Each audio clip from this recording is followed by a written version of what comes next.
There are places in the world where people grow up believing that danger is something distant, not impossible, just unlikely. In these places, safety is not enforced with fear. It is woven into everyday life so naturally that no one feels the need to question it. Doors are closed, but not always locked. Children are trusted to find their way home. Teenagers walk alone at night, without rehearsing escape plans in their heads. Denmark has long been one of those places, a country where trust is not just encouraged, but expected, where communities are small enough that faces become familiar, and familiarity quietly turns into comfort, the kind of comfort that allows people to move through their lives without constantly looking over their shoulder. In towns like Korsør, this sense of safety is even stronger. It is the kind of town where routines rarely change. The train station sits quietly at the edge of daily life, receiving passengers in predictable rhythms. People arrive, people leave, and everything continues as it always has. No urgency, no tension, just a steady flow of ordinary moments. Early mornings, they feel almost suspended in time. The air is still. The streets are nearly empty. Street lights hum softly above sidewalks that have not yet been claimed by the day. If someone walks alone at that hour, it does not feel like a risk. It feels like part of life, and that belief matters. Because when a place feels safe long enough, people stop questioning it. They stop asking whether something could go wrong. They stop preparing for the possibility that it might. Instead, they trust the environment around them. They trust the patterns they have always known. They trust that the world will continue to behave the way it always has. Now think about your own life for a moment. Not the times when you felt afraid, but the moments when you didn't. The walk home you never second-guessed. The quiet street that felt familiar enough to relax. The situation where your guard was completely down because nothing had ever gone wrong there before. Most people have at least one place like that. A place where caution feels unnecessary. A place where you believe, without saying it out loud, that you are safe. That belief is powerful. It shapes decisions in ways people rarely notice. It determines how long someone stays out, which route they take home, whether they check over their shoulder or simply keep walking. It builds a quiet confidence that nothing is about to interrupt the normal flow of things. And most of the time that belief holds true. Most nights end without incident. Most walks home are uneventful. Most routines remain exactly what they appear to be: safe, predictable, harmless. But there is a hidden risk in that kind of certainty. Because when safety becomes an assumption instead of a question, people stop looking for signs that something is wrong, not because they are careless, but because nothing has ever given them a reason to think otherwise. That is what makes certain moments so dangerous, not the obvious ones, the ordinary ones, the ones that feel so familiar that no alarm is triggered at all. Korsør was one of those places. For years, nothing happened there that would challenge the belief people had in their environment. Life moved forward in quiet, steady patterns. People trusted those patterns. They built their routines around them. And every uneventful day reinforced the same idea: this place is safe. That idea settled into the background of daily life so completely that no one felt the need to question it. Until one morning, without warning, that belief was broken. Not slowly, not gradually, but in a way that forced people to confront something they had never truly considered before. That safety is not guaranteed. That familiarity does not equal protection. And that sometimes, the moment everything changes looks exactly like every other moment that came before it. A train arrives. A passenger steps off. The station is quiet. Nothing appears out of place. And yet, within that ordinary scene, something has already gone wrong. The kind of wrong that no one notices at first. The kind that only becomes visible when it is too late to stop it. Before we go any further, take a second to think about this carefully. Have you ever trusted a place simply because nothing bad had ever happened there before?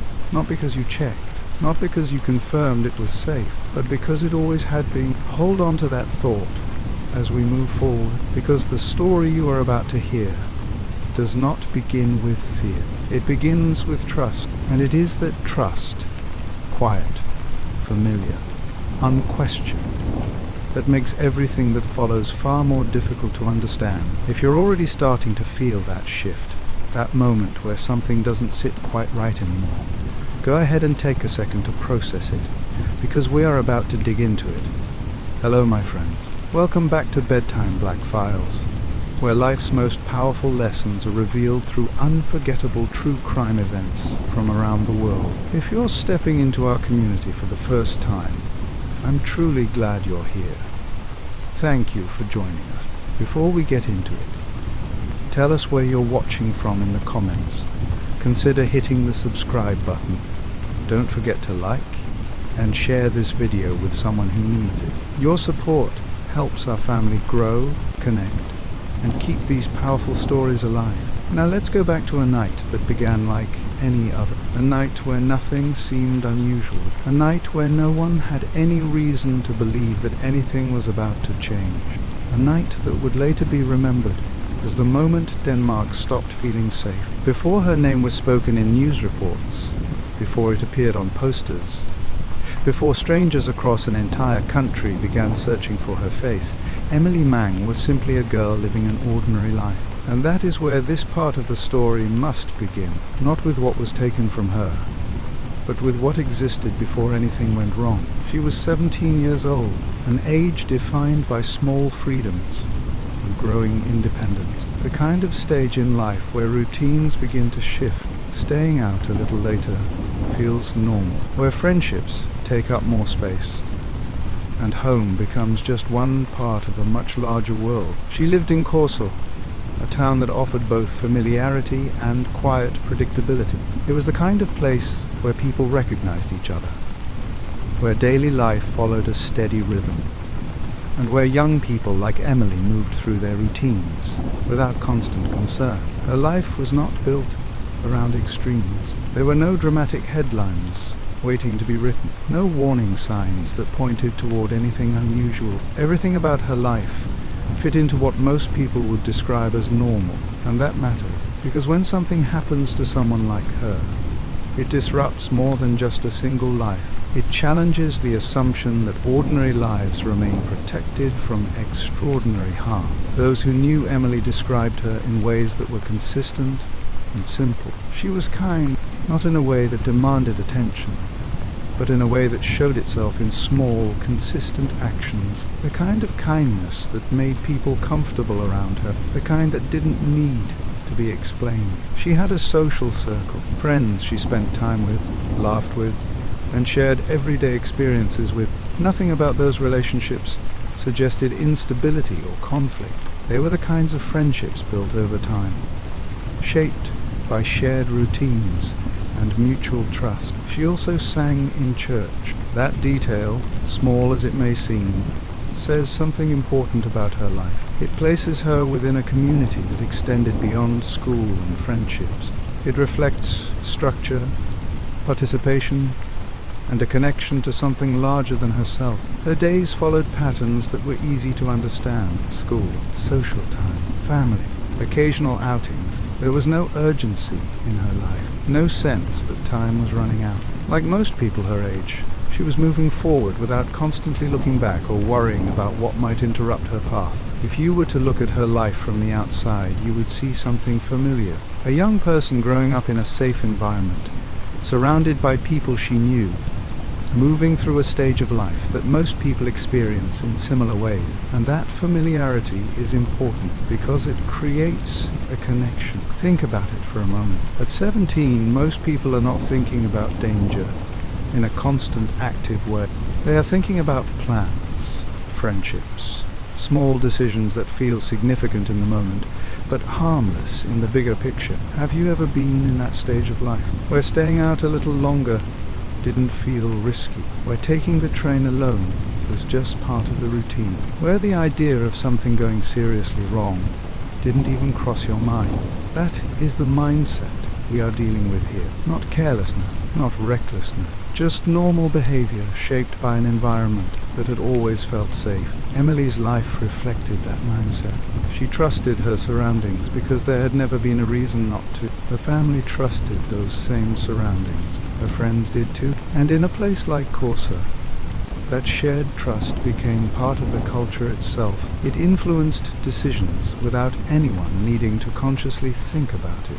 That is how environments shape behavior, not through rules, but through expectations. If nothing bad happens for long enough, people begin to assume that nothing will, and when that assumption becomes strong enough, it quietly removes the instinct to question situations that might deserve a second look. Emilie was living inside that environment. She was not standing outside of it, analyzing it. She was part of it, which means her decisions, her routines, and her sense of safety were all shaped by the same underlying belief that she was safe. Her relationships reinforced that belief. Her daily life reinforced it. Even the structure of her town reinforced it. Nothing in her world suggested that she needed to behave differently. Nothing signaled that she needed to be more cautious than she already was. And so she lived the way most people in her position would, comfortably, normally,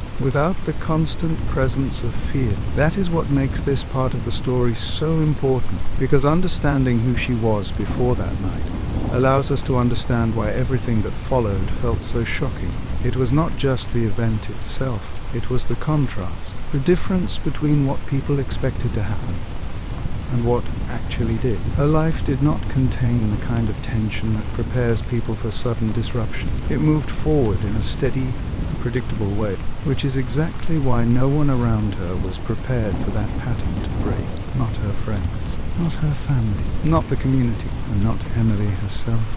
As the days moved forward toward that night in July, nothing stood out as unusual. There were no final warnings, no visible turning points, just the continuation of a life that had always followed the same rhythm. Plans were made the way they always were.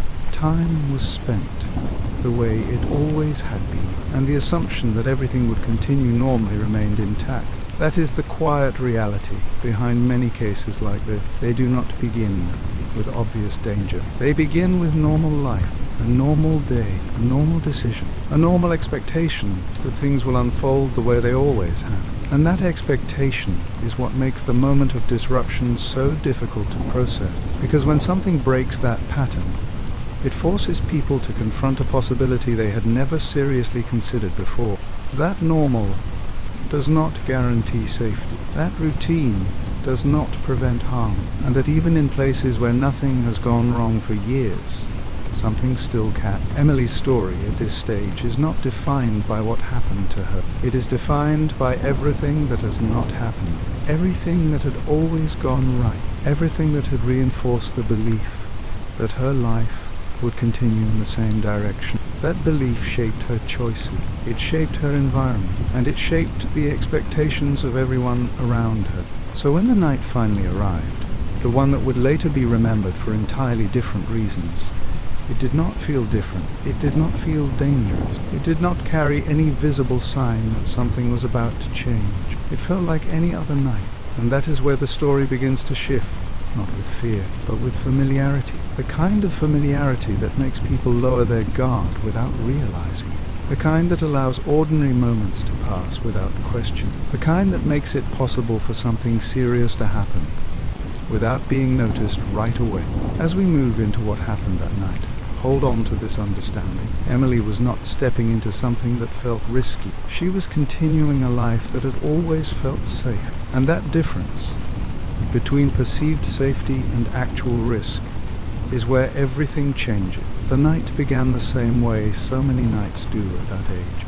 There was no sense of urgency attached to it, no way.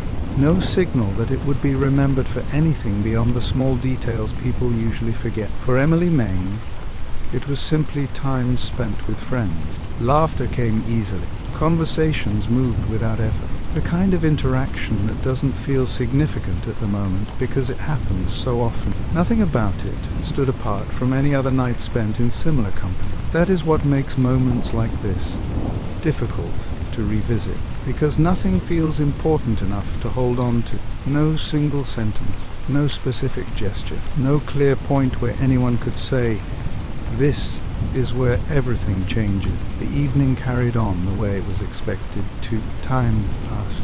The energy shifted slowly from active to quiet as the night moved forward. Conversations became softer. The awareness that it was getting late settled in, not as a concern, but as a natural conclusion. Eventually, it was time to head home. There was nothing unusual about that decision. It was part of the routine, a familiar ending to a familiar kind of night. People leaving, going their separate ways, returning to the places where they felt comfortable. For Emilie, that meant taking the train. Public transport at that hour was not considered unsafe. It was simply a practical way to move between places, something she had done before, something others around her had done as well. The station in Slagels did not feel tense or uncertain. It felt ordinary. Passengers waited, some quiet, some distracted. The environment carried the same calm neutrality that defines so many late-night spaces. Not busy, not empty, just in between. When the train arrived, it did what trains always do. It stopped, doors opened, people stepped inside, and then it continued on its route. Inside, the atmosphere was subdued. At that time of night, conversations tend to fade. People keep to themselves. Some stare out of windows, watching reflections more than scenery. Others scroll through their phones or sit in silence, waiting for their stop. There is a kind of stillness that exists in those moments. Not uncomfortable, just quiet. Emilie was part of that quiet. There is no indication that anything during the train ride stood out. No disruption, no interaction that immediately raised concern. It was, by all available accounts, uneventful, and that detail matters, because it reinforces something important. Nothing had gone wrong yet, or at least nothing that anyone could see. The train continued toward Corso. Stops passed. Passengers shifted, some leaving, others remaining. The movement was gradual, predictable, the kind of rhythm that does not demand attention, until eventually the train reached its destination, Corso Station, the place where the night would take its final turn. At approximately 4 a.m., Emilie stepped off the train. That moment, simple as it seems, would later become one of the most important points in the entire timeline, because it is the last confirmed moment where everything is still accounted for. She is there, she is visible, she is moving forward in a way that matches every expectation of her routine. The station at that hour was quiet, not completely empty, but close. The kind of quiet where small sounds become more noticeable. Footsteps on pavement, the distant hum of infrastructure, the subtle presence of light, without the activity that usually surrounds it. Streetlights remained on, casting a steady glow across the area, enough to see clearly, but not enough to create a sense of daytime security. There is a difference between light and safety, and in moments like this, that difference becomes important. Emilie began walking. The route home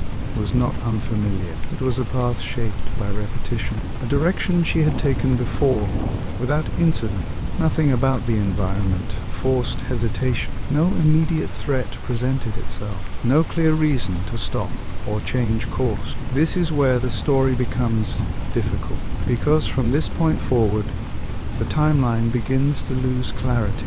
There are no definitive records of every step, no complete account of what happened in those final moments, only fragments and absence. What we do know is this: she did not make it home. At some point between leaving the station and reaching her destination, something interrupted the normal flow of events. Something changed the outcome completely. But in real time, no one knew that. As far as the world around her was concerned, everything still appeared normal. Think about that carefully. At that exact moment, while she was walking, while the station returned to its usual stillness, nothing outwardly indicated that anything was wrong. No alarms, no immediate reports, no visible disruption that would draw attention.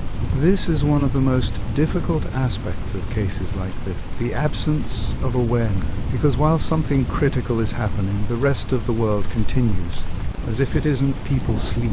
Lights remain on. Time moves forward without interruption, and the moment passes unnoticed. Now consider this from your own perspective. Have you ever left a place late at night, completely certain you would arrive home without any issue? No hesitation, no second thoughts, just the expectation that the journey would end the way it always had. That is the mindset Emilie was operating within. Not fear, not uncertainty, just a continuation. The walk from the station to home was not supposed to be significant. It was supposed to be routine, and that is exactly why no one was watching closely enough to notice when that routine broke.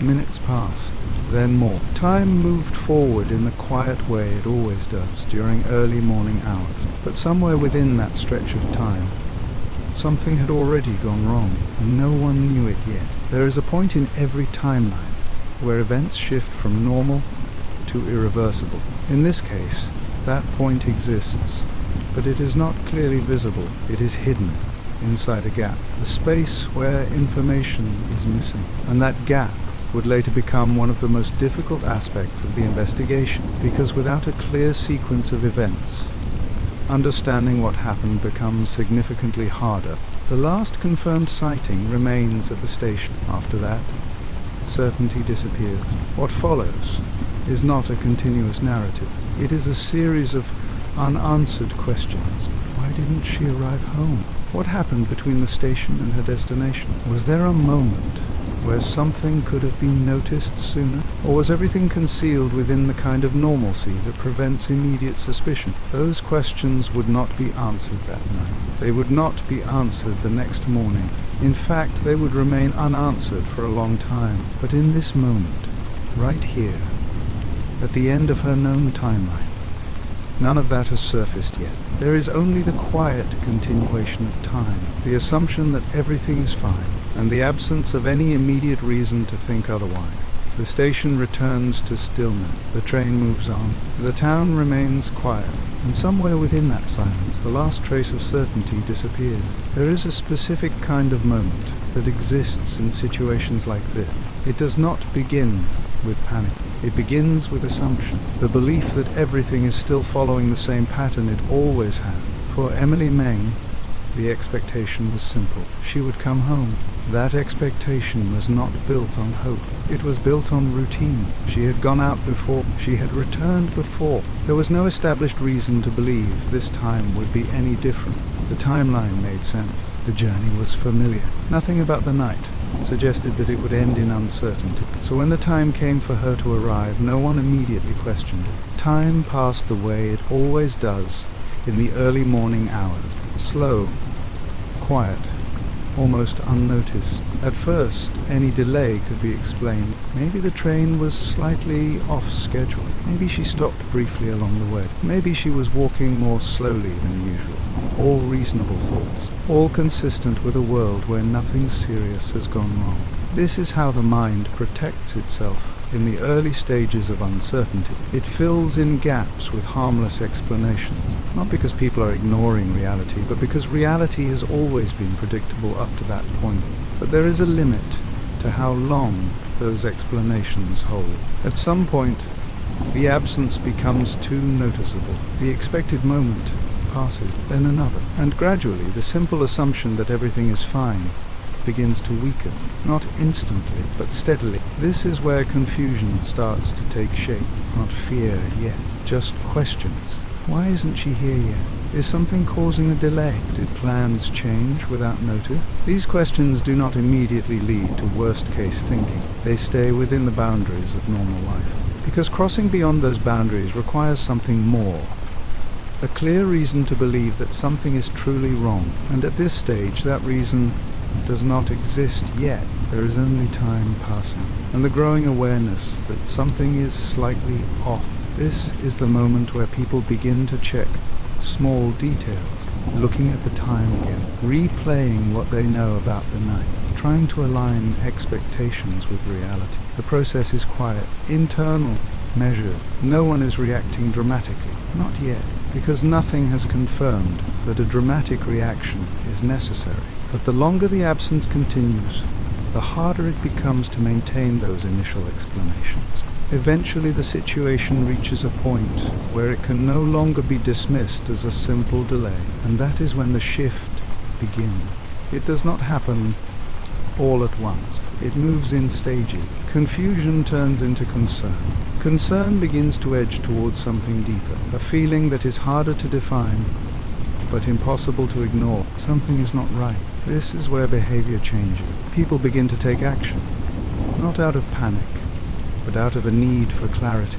Attempts to reach her, attempts to confirm her location, attempts to reconnect the timeline that, until now, had made perfect sense. Each attempt carries a small expectation that there will be a simple explanation, that contact will be re-established, that everything will return to normal. But when those attempts fail, the situation becomes harder to rationalize. Silence in this context is not neutral. It begins to carry weight.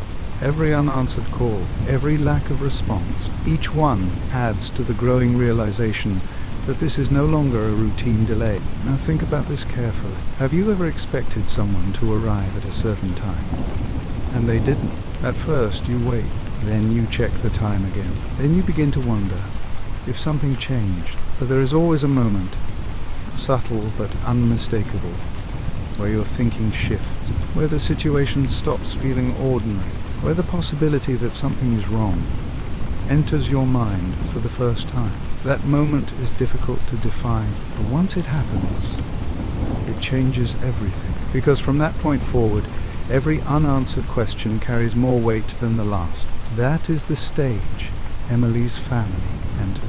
Not panic, not yet, but a growing awareness that the situation no longer fits within normal expectations. The environment around them remains unchanged. The house is still.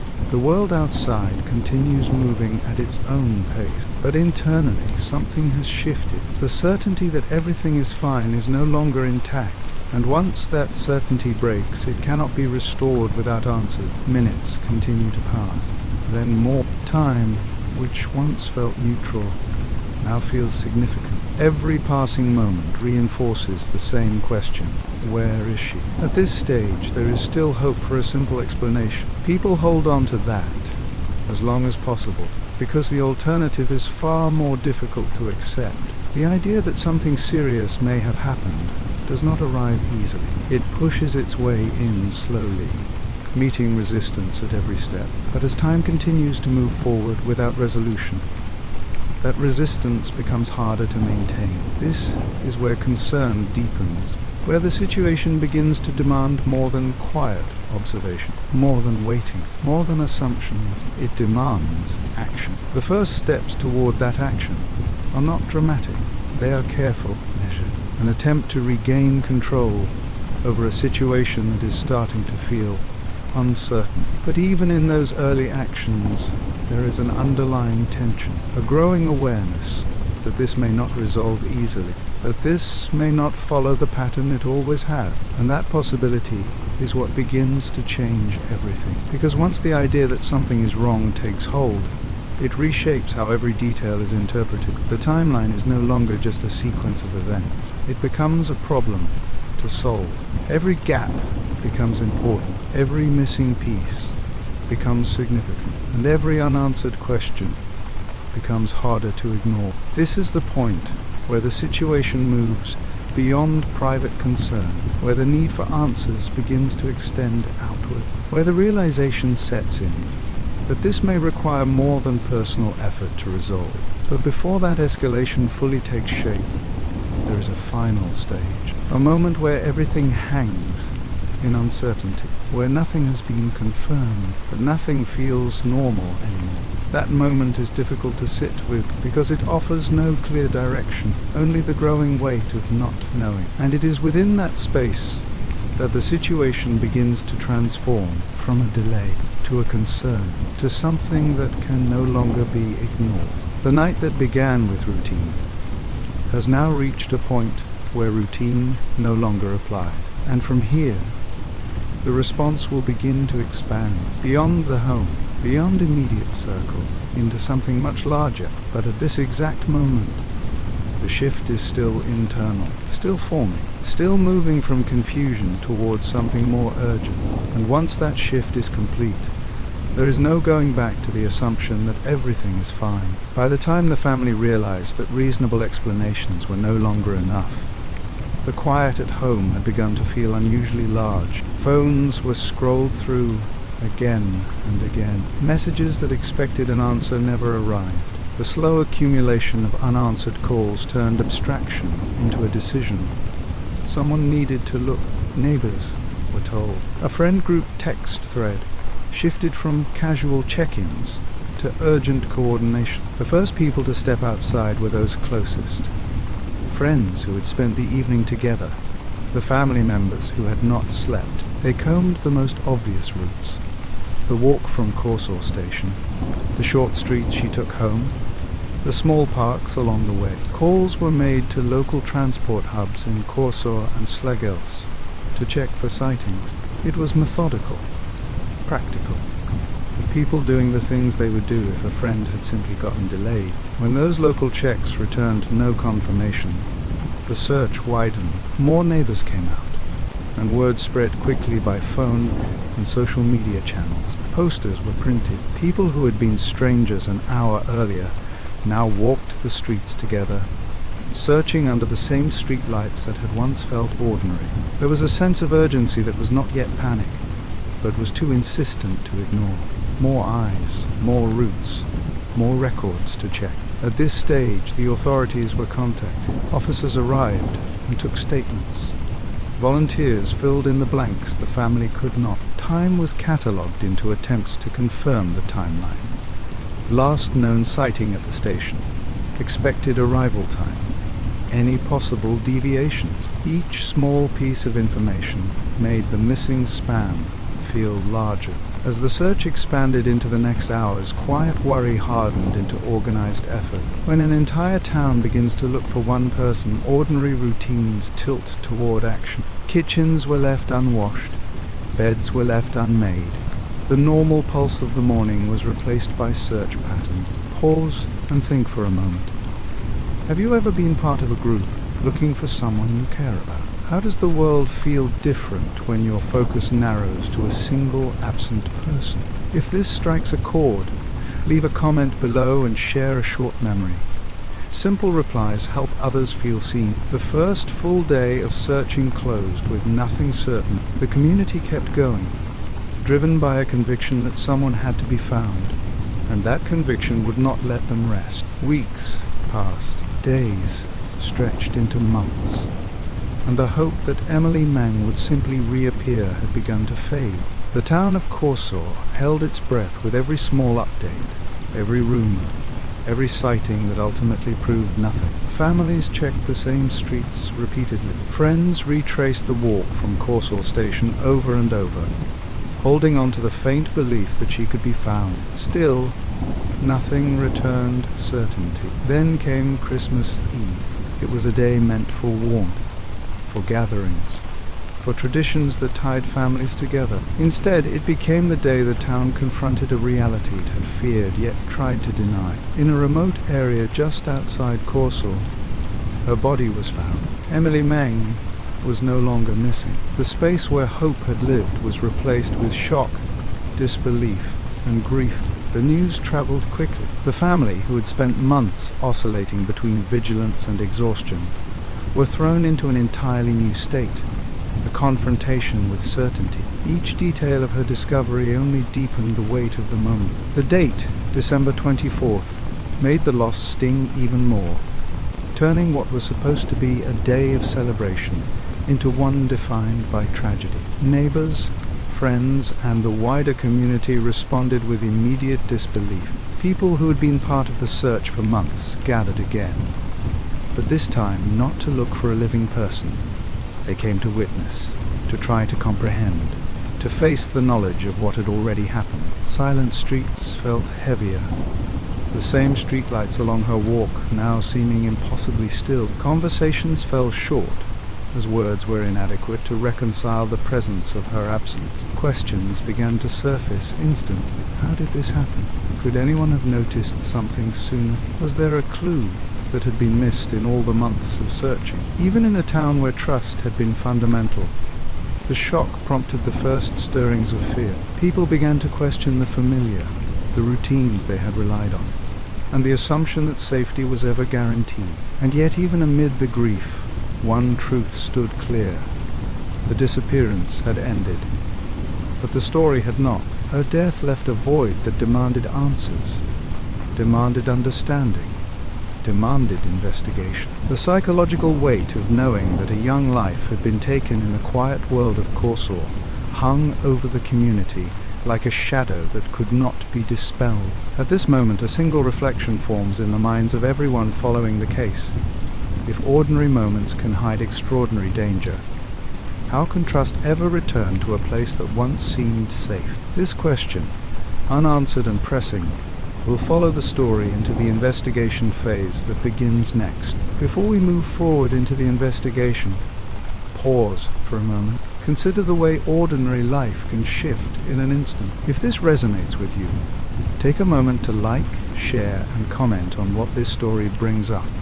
Small actions that preserve memory, awareness, and vigilance. The morning after Emilie Meng's body was found, the town of Korsor was gripped by an unusual stillness. Christmas Eve, normally a day of preparation and quiet celebration, had been replaced by the gravity of a crime scene. Families who had decorated their homes now stood in disbelief. Streets that were usually calm were filled with officers, investigators, and neighbors who were trying to understand what had happened. The first officers on the scene were faced with the immediate task of securing the area. It was a rural location, removed from frequent foot traffic, which helped preserve evidence but also added pressure. Every moment counted, and the risk of contamination was high. Officers cordoned off the perimeter, recorded every detail they could see, and catalogued objects that might be relevant. This initial step was critical, but it also exposed the limits of what could be known in the moment. The investigators were aware that the minutes before their arrival could never be reconstructed perfectly, and any oversight could compromise the case. Forensic specialists were brought in immediately. Their first responsibility was to examine the body and surrounding environment to determine cause and timing of death. In this case, they confirmed that Emilie Meng had been strangled. While the finding was definitive, it offered only a starting point for investigation. Critical evidence, DNA, fibers, trace materials, needed to be collected carefully, catalogued, and preserved for analysis. Each fragment could be a clue or a dead end, and the accuracy of collection would determine the success of future forensic testing. At the same time, officers began canvassing potential witnesses. Residents nearby were interviewed extensively, many of them still processing the shock themselves. They were asked about movements in the neighborhood, any unusual vehicles, or suspicious activity on the day and night preceding the discovery. This effort, while necessary, faced immediate challenges.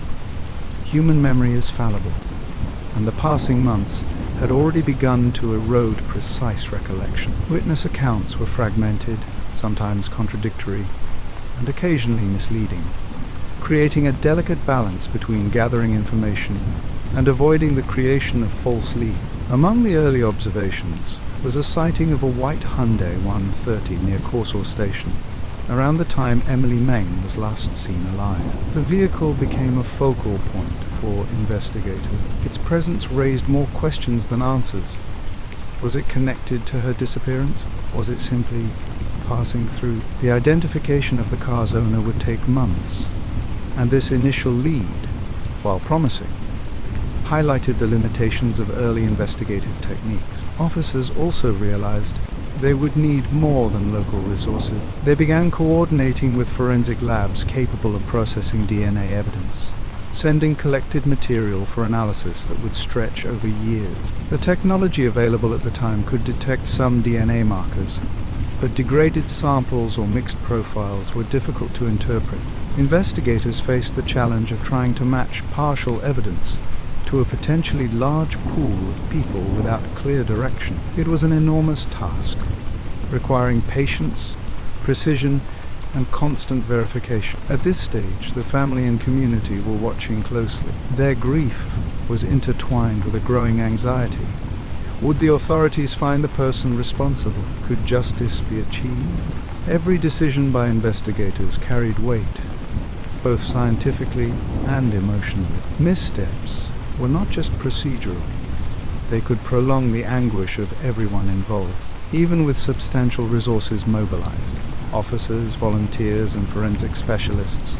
The investigation faced immediate tension. The area's normal calm, once a comfort, became a reminder that a crime had penetrated their world. As searches and evidence collection proceeded, the emotional strain on everyone involved deepened.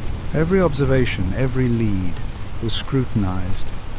But the reality of forensic limitations tempered expectations. Pause for a moment and reflect.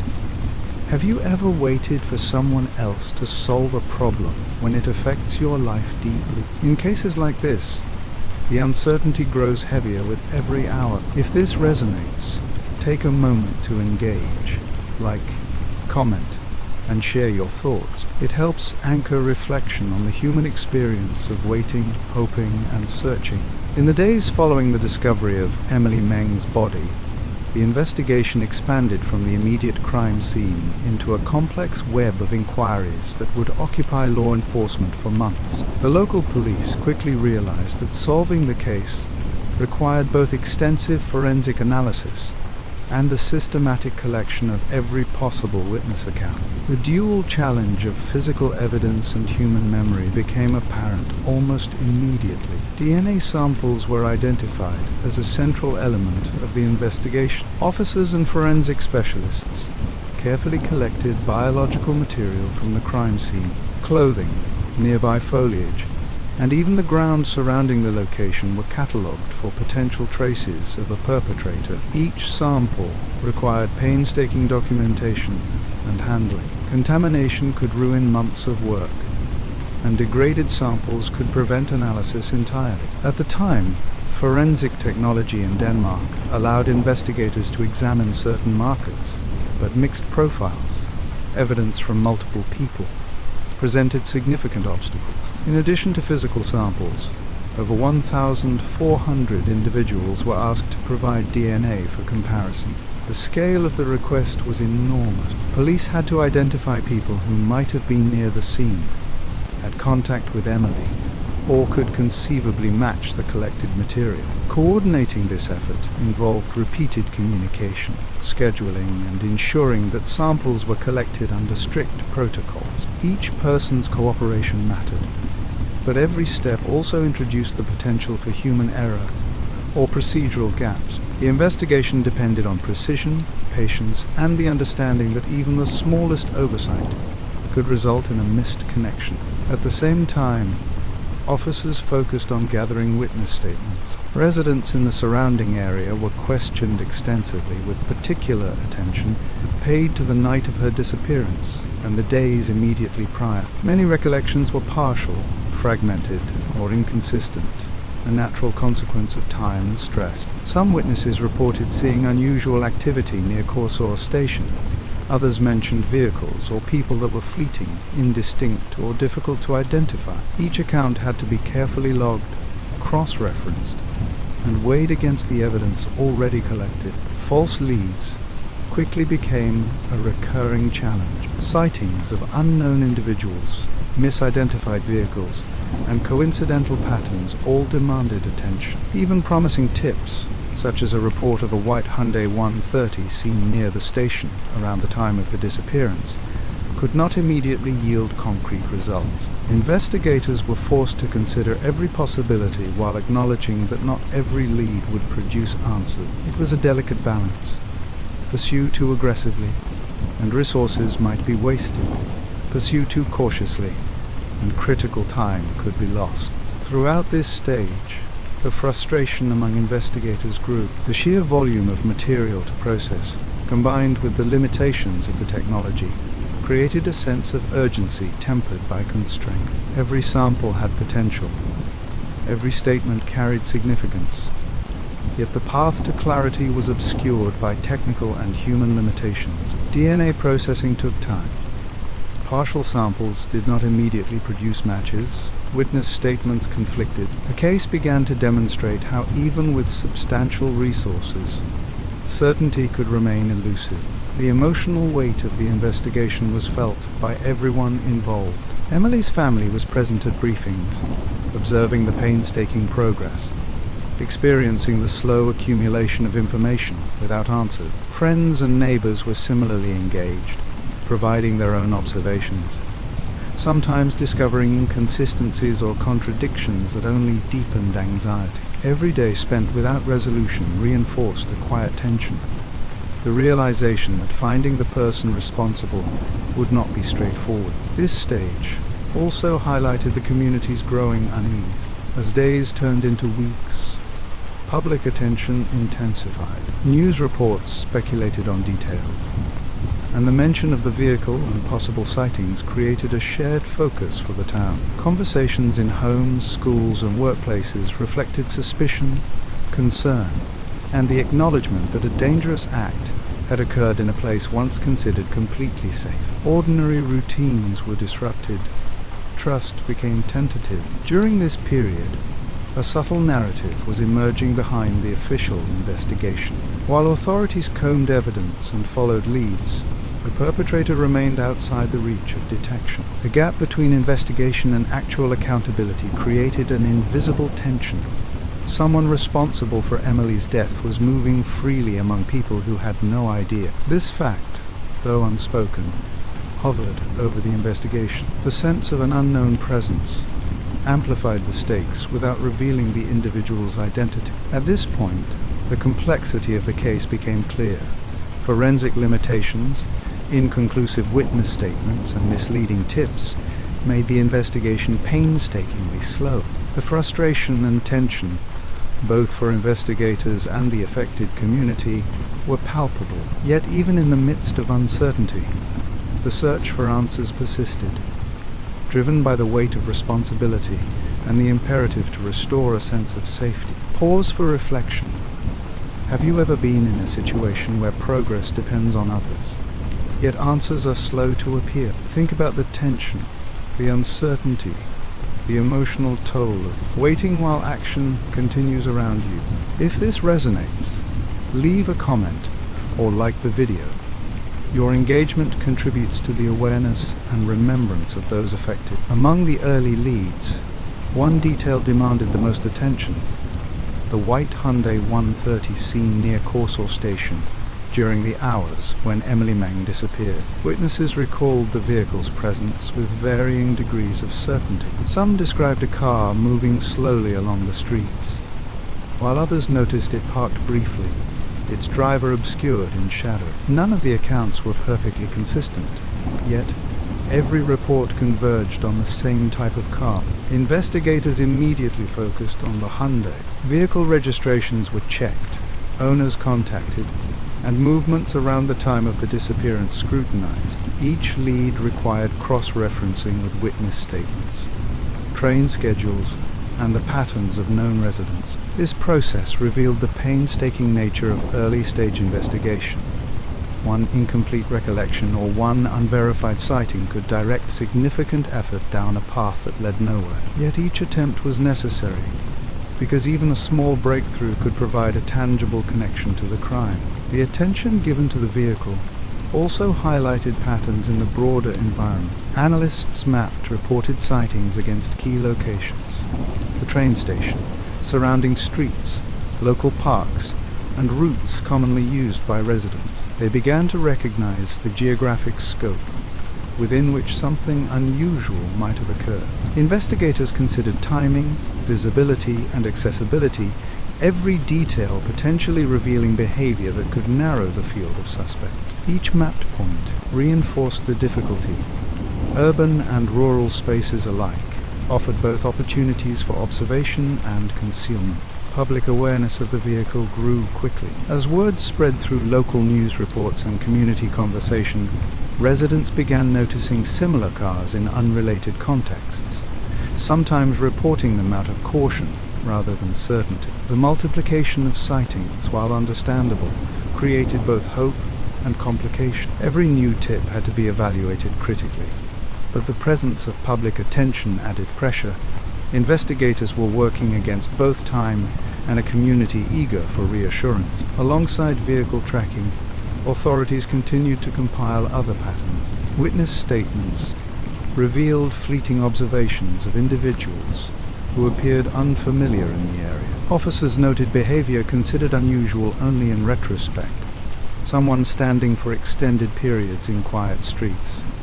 A figure leaving the station without clear purpose. Each observation alone did not signify a connection, but together they formed a web of anomalies that required careful investigation. Analysts began looking for relationships between sightings, timing, and potential routes, building a framework that could later guide forensic analysis. Even as the patterns began to emerge, the emotional impact on the town intensified.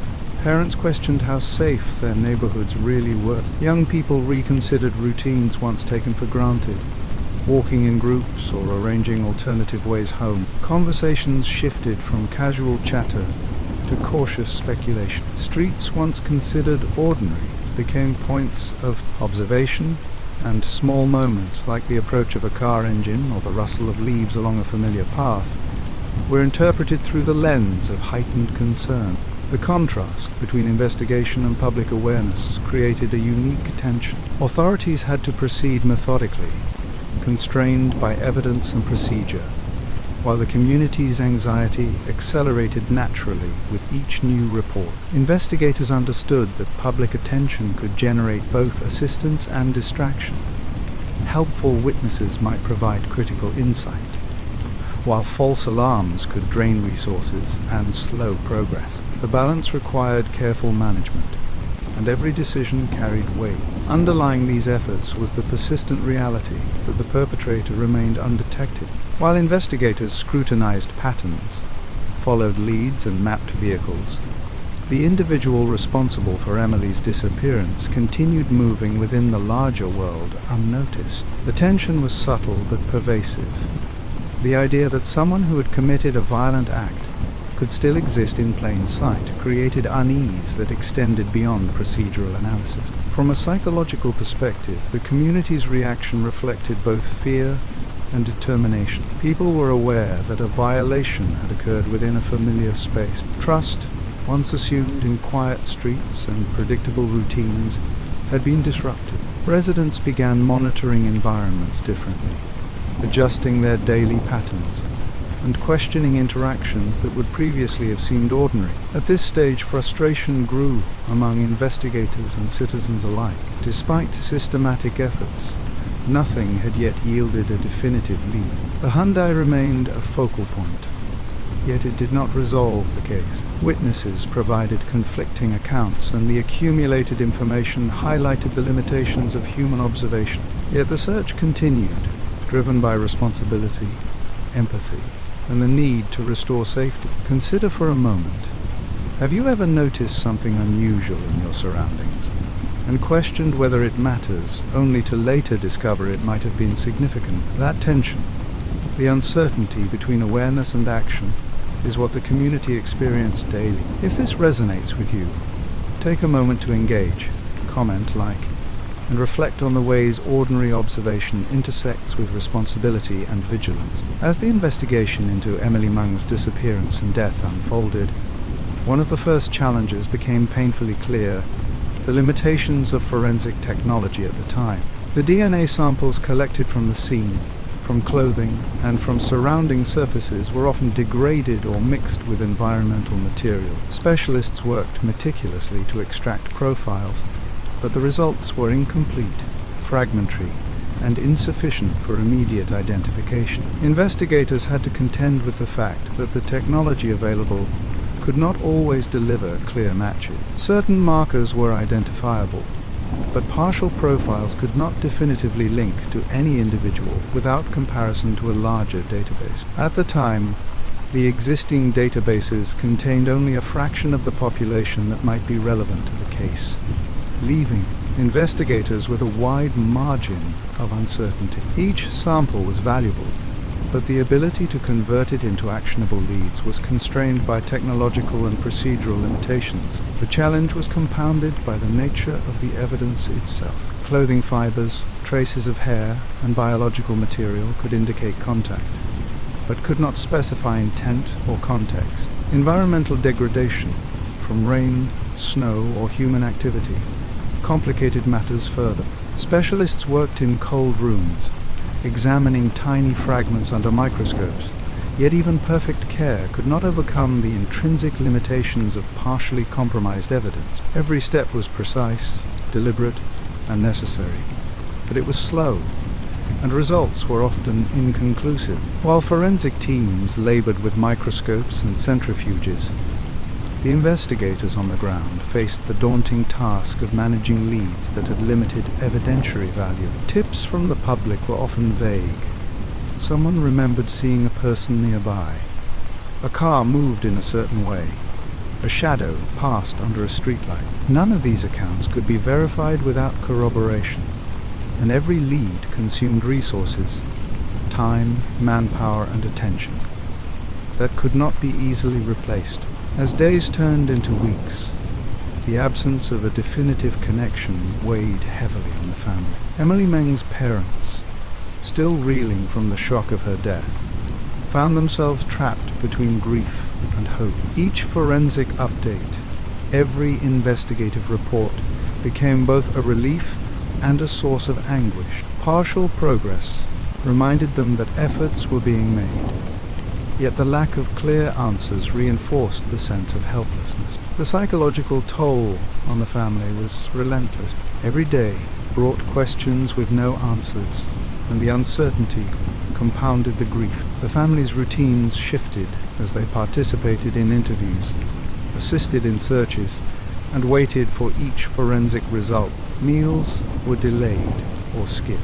Sleep became fragmented. Even simple decisions were colored by worry, as every choice carried the silent question: is this helping? Could there be something we are overlooking? The broader community felt the strain as well. Conversations about the disappearance became more cautious and tense. Residents began to question familiar patterns, such as letting children walk alone or trusting public spaces. What had once been a peaceful environment now carried an undertone of anxiety. Observers noted small changes: neighbors watching the streets more closely, groups traveling together, phone calls exchanged to confirm arrivals. The disruption of trust was subtle but pervasive. Meanwhile, investigators persisted in exploring forensic possibilities. They revisited evidence repeatedly, sought new analytical techniques, and coordinated with labs capable of more advanced testing. Each sample was re-examined as technology evolved,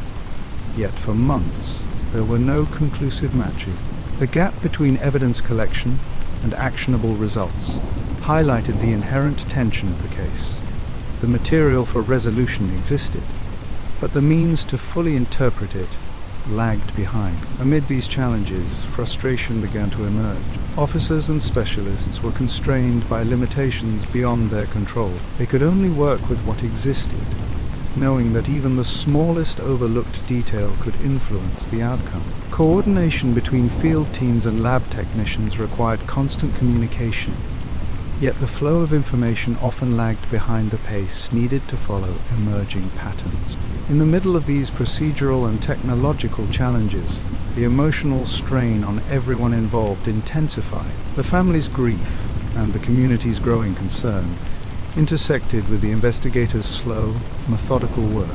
The absence of immediate answers magnified tension and anxiety, not just in Corso, but in the surrounding areas as well. Ordinary life, once unquestioned, was now refracted through a lens of concern and vigilance. For observers and investigators alike, there was an unspoken acknowledgement. This case would require patience, perseverance, and the steady accumulation of small breakthroughs. No single lead or partial match would resolve it. And yet, every step, every analysis, and every interview was a necessary move forward in a situation that demanded both precision and care. Take a moment to consider the tension inherent been waiting for technology and human observation to align. Every delay, every inconclusive result, amplifies the emotional weight of loss and uncertainty. If you find this perspective resonant, consider commenting or sharing this video. Awareness helps maintain the connection between investigation and community vigilance. As the investigation continued without immediate resolution, the impact on the community of Korsor became increasingly visible. The quiet streets that had once been comforting now carried a tension that was hard to describe but impossible to ignore. People adjusted routines almost instinctively. Parents accompanied children to and from school. Teens no longer walked alone at night. Streets, once familiar, were scrutinized with a new level of attention. Even small deviations from ordinary behavior, someone lingering on a corner, a car parked unusually, drew notice and sparked discussion. The media amplified the effect. Reports of the white Hyundai 130 and other tentative observations circulated quickly. Each story raised questions in the minds of readers and viewers, who began speculating on the identity of anyone unfamiliar in the area. Public forums were filled with theories and observations. Even casual conversations took on a new weight.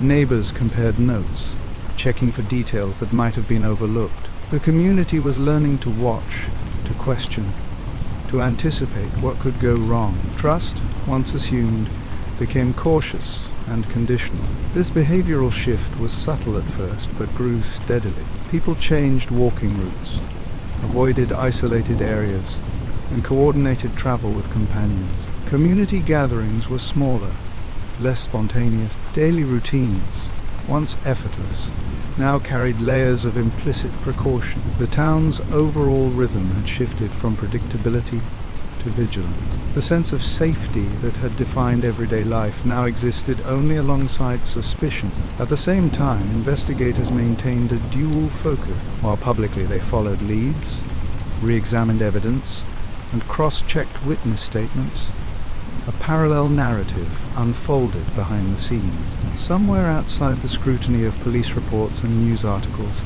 the person responsible for Emilie Meng's death continued to move freely. This reality, though not shared with the public, shaped the way investigators approached each new piece of information. The possibility that the perpetrator was still present in the community added an invisible pressure.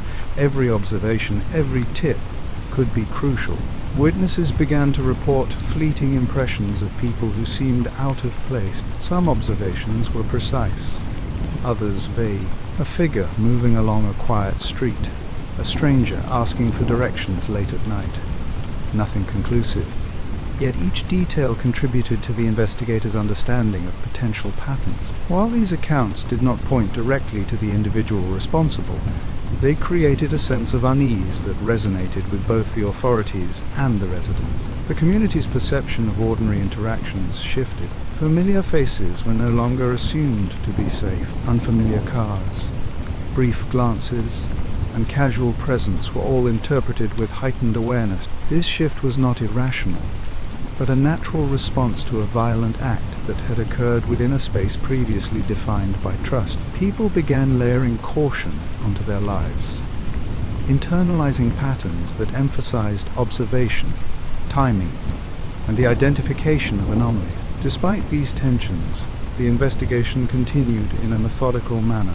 Police documented every reported sighting, every potential vehicle, and every unusual occurrence. Analysts sought correlations between locations, timing, and behavior. Each piece of information contributed to the broader effort to create a map of potential activity. The complexity of the case was compounded by the limitations previously noted. Forensic technology, incomplete DNA profiles, and the fragmented reliability of human memory. Every thread required verification and cross-referencing before conclusions could be drawn. Even as public anxiety intensified, investigators maintained focus. They understood that community unease could both assist and complicate the process. Helpful information emerged from heightened awareness. Witnesses were more likely to report anomalies. Patterns were easier to identify, and vigilance increased the likelihood of capturing details that could otherwise go unnoticed. At the same time, false alarms and misinterpretations had to be carefully managed to avoid wasting resources or chasing misleading leads. The psychological weight on the town mirrored that of Emilie's family. Each new day carried both hope and dread. Residents were alert, yet exhausted by the constant need to monitor surroundings. Conversations frequently returned to the case, reinforcing collective concern and sustaining the tension. The normal ebb and flow of life had been replaced by an undercurrent of persistent suspicion. At this stage, a subtle realization began to settle in. The individual responsible for the crime had not vanished. The town could not assume safety merely because the immediate aftermath had been addressed. The presence of the perpetrator, hidden in plain sight, created an intangible but pressing sense of urgency. The awareness that danger remained nearby, even if unidentified, transformed ordinary life into a landscape of careful attention. Pause to consider the tension of this environment. How would you respond if someone who committed a violent act could still be moving among those you trust? This is the psychological frame the residents of Korsor inhabited for months. If this resonates with you, take a moment to engage with the video by liking, commenting, or sharing. Each reflection strengthens awareness and helps maintain vigilance in everyday life. Months passed, and yet the investigation into Emilie Meng remained without resolution. Each lead pursued, each DNA sample analyzed, each witness statement cross-checked, brought only incremental progress. The town of Korsor had shifted from grief to vigilant uncertainty. Streets were watched, doors were locked more carefully. Conversations were quieter, tinged with speculation. Ordinary life had adopted a new rhythm, one defined by observation and caution. Investigators, too, carried the weight of this reality. They had done everything within their capability, canvassing witnesses, examining patterns, reviewing physical evidence, and reprocessing DNA as technology allowed. Every fragment of information was evaluated, yet the central question persisted: who was responsible? And, crucially, where were they now? It was within this prolonged uncertainty that a profound realization began to take shape, both for investigators and for the community. The killer had not disappeared. The act of violence had been committed, but the individual responsible was still present within the broader environment. Someone capable of a premeditated crime was moving among neighbors, friends, and colleagues, indistinguishable from anyone else. The concept was almost impossible to fully comprehend, yet it was undeniable. This awareness reshaped how people perceived ordinary events. A familiar face passing on the street might now provoke a fleeting question: could this be him? Every parked car, every shadowed corner, every individual moving through the spaces once considered safe became a potential piece in a larger puzzle that remained unsolved. Even in spaces that had always felt secure, homes, schools, shops, residents began noticing the gaps in their assumptions, the possibility that danger could exist unseen. For the investigators, this realization added a layer of urgency and frustration. They were not just piecing together a timeline, they were confronting the knowledge that the perpetrator could anticipate patterns, could conceal activity within the rhythms of everyday life, and could continue operating undetected. Each tip that proved unhelpful reinforced the challenge. The criminal was not absent but hidden, blending seamlessly into normality. The tension between action and uncertainty created an invisible pressure that stretched across all involved. The community experienced unease without clear targets, while the investigators operated methodically, constrained by evidence that could not yet provide resolution. This duality, visible concern alongside invisible threat, defined the next phase of the case. As days continued, subtle patterns emerged. Witnesses began recalling small, otherwise innocuous details: an unfamiliar car in a rarely used lot, a person standing quietly near the station, someone moving along a side street without apparent purpose. None of these details individually indicated guilt, but in combination they suggested movement that required attention. Investigators logged each one, creating maps and timelines, searching for correlations that could expose the individual hiding within the ordinary. The public, observing from the outside, remained unaware of the precise details. They felt the tension of a disrupted environment without seeing the procedural work that underpinned it. The collective anxiety of the town reflected the invisible presence of a threat that had never truly left. People adapted, questioned, and re-evaluated behaviors once taken for granted. Embodying the psychological impact of knowing danger could exist even without visible manifestation. This part of the story carries the haunting truth that would persist throughout the investigation. The perpetrator had not vanished into obscurity. He existed within the same spaces as those seeking justice, moving among people who trusted the normalcy of their environment. The realization was both subtle and profound. Familiarity and routine could conceal the presence of someone capable of extraordinary harm. At this moment, investigators now faced the challenge of connecting all previously collected evidence, mapping human behavior, and applying forensic advancements to a case that had grown increasingly complex. The community's caution, the partially processed DNA, and the fragmented witness statements all remained crucial pieces in the path toward discovery. At this moment, there is a lingering question.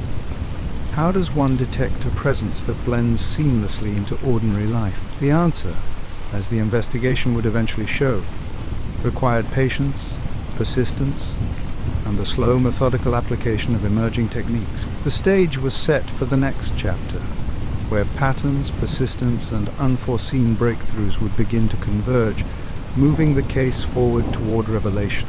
In Korsor, where most people had grown up trusting the rhythm of daily life, Philip Patrick Westh fit perfectly into the ordinary. To anyone observing, he was simply part of the social fabric, someone reliable, friendly, and familiar. His routines were predictable, yet comfortably so.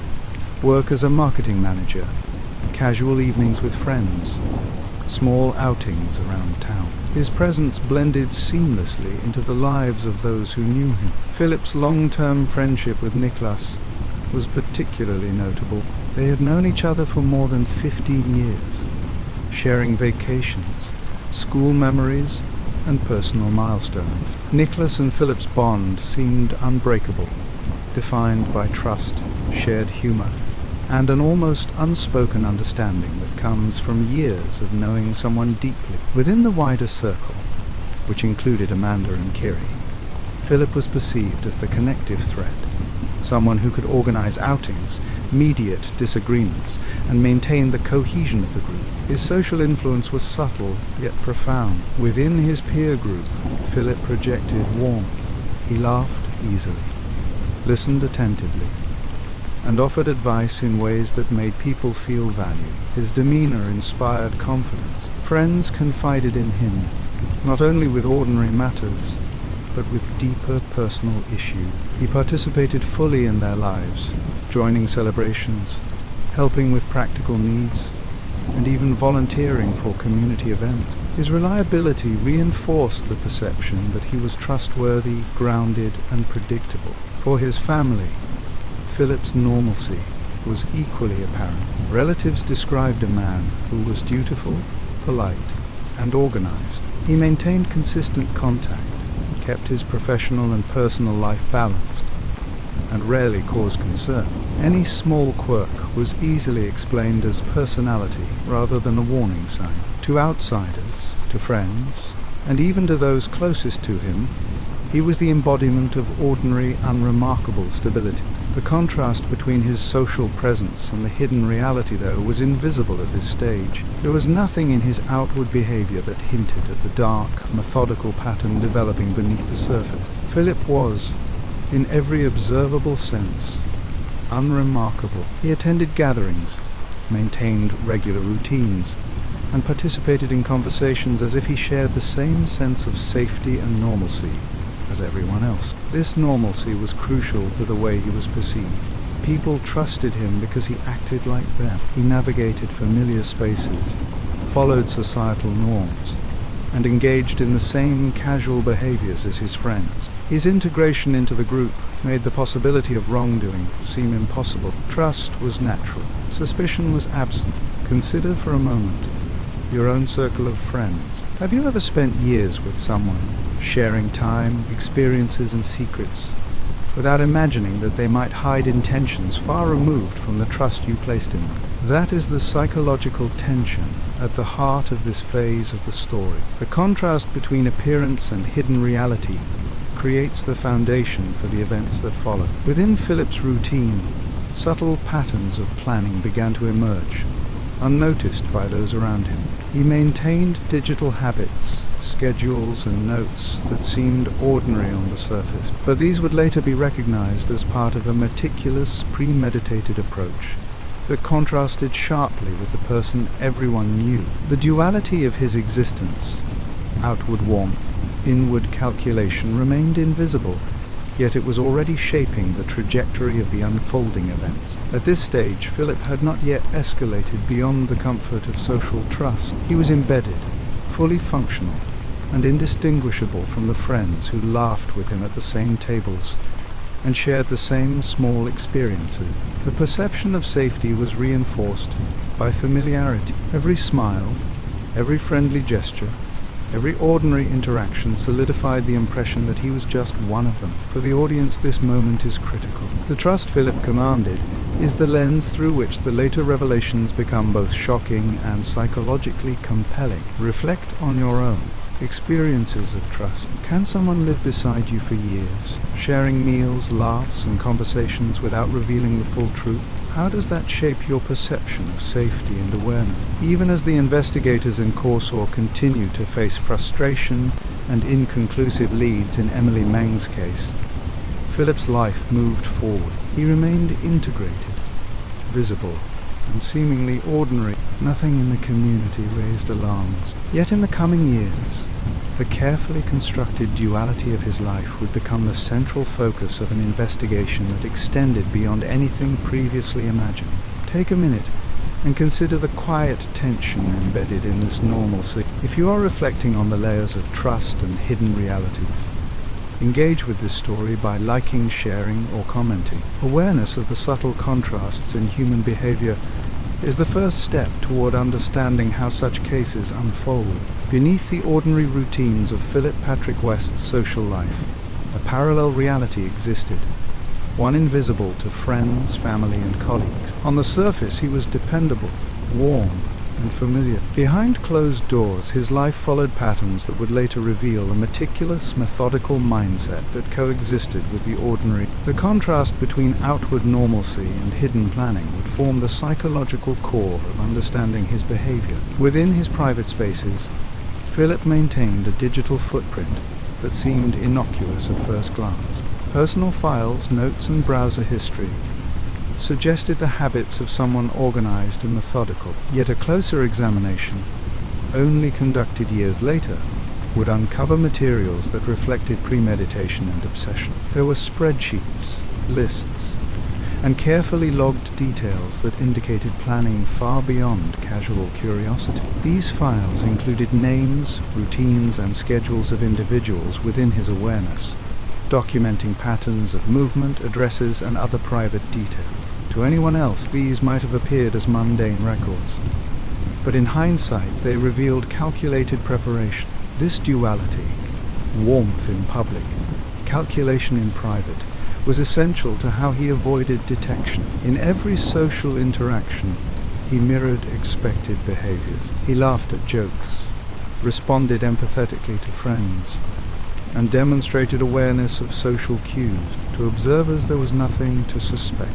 He followed routines, attended gatherings, and even participated in communal activities that reinforced the image of a normal, well-adjusted individual. That balance between integration and hidden agenda is a hallmark of someone operating a dual life. Early signs of his hidden behaviors were subtle. Friends occasionally noticed inconsistencies that were quickly dismissed, disappearing for brief periods without explanation, spending unusual amounts of time on his computer, or engaging in private conversations that seemed inconsequential. None of these moments raised alarms at the time, They blended seamlessly into the framework of daily life. Yet retrospectively, investigators recognized patterns, behaviors that, while superficially innocuous, were consistent with a mind operating according to a concealed plan. Digital evidence would become central to the case. Investigators later discovered the kidnapping planning list stored on his devices. It contained meticulously logged information, names of girls, ages, addresses, and bus schedules. The existence of such records revealed a cognitive pattern starkly different from the social warmth he displayed. It suggested not impulsive action, but careful premeditation, an underlying strategy that had remained invisible precisely because of the normalcy of his outward behavior. This discrepancy created a psychological tension that would define the understanding of his character. For years, Philip maintained the appearance of trustworthiness, while simultaneously cultivating a private world in which calculated intentions were documented and organized. The contrast between the two realities, friend versus planner, was nearly perfect. It relied on familiarity and trust to mask predatory behavior, a balance that allowed him to remain unobserved. For his friends, the eventual revelation would be devastating. Amanda, Kiri, and Nicholas had no reason to suspect that the person they laughed with, confided in, and trusted had maintained a hidden, systematic approach to harming others. Each interaction, each display of warmth, reinforced the perception that he was one of them. That perception, over years, solidified into unquestioned trust. Consider the implications in your own life. Can someone live beside you for years, sharing meals, conversations, and personal moments, without revealing the full scope of their intentions? What does it mean for trust when outward normalcy conceals calculated behavior? The contrast between perception and reality is the psychological tension that underpins Philip's ability to operate undetected for so long. Even as these patterns developed, Philip escalated cautiously. The duality required discipline. Outward life could not falter, routines could not be disrupted, and friendships could not be questioned. Yet in private, he meticulously tracked information, refined details, and reinforced his planning behaviors. This systematic approach created an invisible scaffolding, allowing him to maintain social warmth while preparing for acts that would later define his criminal trajectory. The significance of his digital footprint cannot be overstated. Investigators would later rely on it as one of the most definitive indicators of premeditation. Without it, connecting the isolated incidents across years would have been nearly impossible. It revealed intention, pattern, and forethought, the elements that transformed suspicion into proof once additional evidence emerged.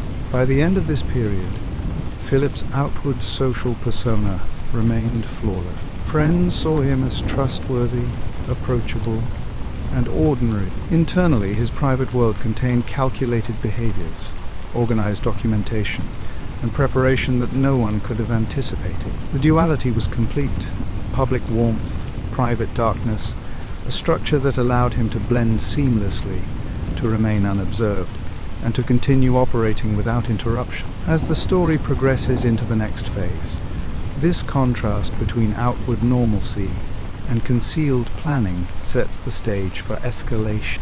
The first known attempt at abduction in 2022 would test this duality in real-world circumstances, challenging both his control and the assumptions of those around him. The tension here is psychological, not immediate action. Consider the possibility that someone can maintain warmth, familiarity, and apparent trustworthiness while systematically preparing harmful acts in private. If this resonates, take a moment to engage with the video, like, comment, or share. Awareness of such patterns is critical to understanding how they can persist undetected. By 2022, Philip Patrick Westh had maintained his outward persona for years, without incident. He remained integrated into his friend group, Nicholas, Amanda, and Kiri, attending gatherings, participating in shared routines, and reinforcing the perception of reliability and warmth. Yet beneath this social veneer,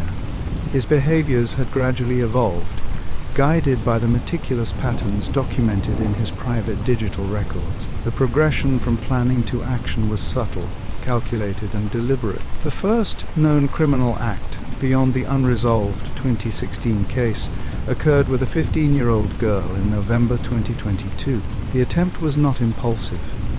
It reflected careful preparation, mirroring the level of detail evident in his prior digital records. Philip had studied routines, locations, and likely responses. Each movement and decision appeared casual to any observer. Yet it was aligned with a premeditated strategy designed to minimize exposure and maximize control. Witnesses later described a young girl approached under circumstances that seemed ordinary at first. Philip's demeanor was calm, approachable, and socially unremarkable. To anyone nearby, it would have appeared as an interaction between neighbors or casual acquaintances. This capacity to blend seamlessly with normal social behaviors illustrates the dual identity that had allowed him to operate undetected for years. He leveraged familiarity and trust as tools, masking intentions behind friendliness and a sense of belonging. Although the attempt ultimately failed, it marked a critical escalation in his trajectory. The incident was treated at the time as isolated and unusual, lacking direct connection to past crimes. Investigators were initially unaware of the broader pattern. The 2016 case remained unsolved, and the 2022 attempt had yet to trigger forensic links or deeper scrutiny. This separation underscores how a dual life can conceal continuity in predatory behavior, allowing an individual to operate outside immediate detection. For those close to Philip, nothing indicated that the attempt had occurred. His outward routines remained unchanged. He continued social engagements, professional responsibilities, and interactions with friends and family in the same reliable manner as before. The dissonance between his internal intentions and external behavior reinforced trust, making the eventual revelation of his actions even more shocking to those around him. From a psychological perspective, the attempted abduction represents the first test of the dual life framework he had constructed. Maintaining social warmth while executing a calculated act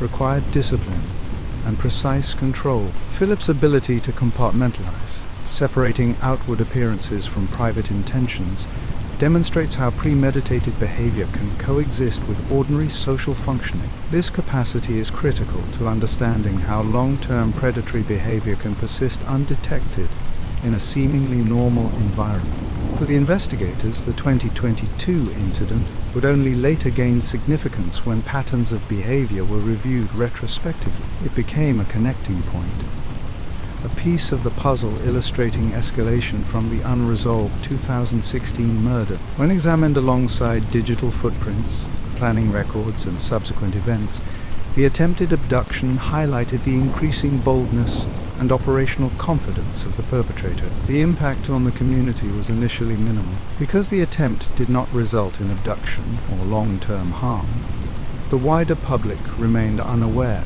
Yet in hindsight, it represented a clear indicator. Philip's private planning had evolved into tangible action, a turning point that would culminate in the events of 2023. At this juncture, the duality remained intact. Philip continued to be seen as trustworthy, integrated, and ordinary. No one suspected the escalation that had occurred, and the community's sense of safety was maintained.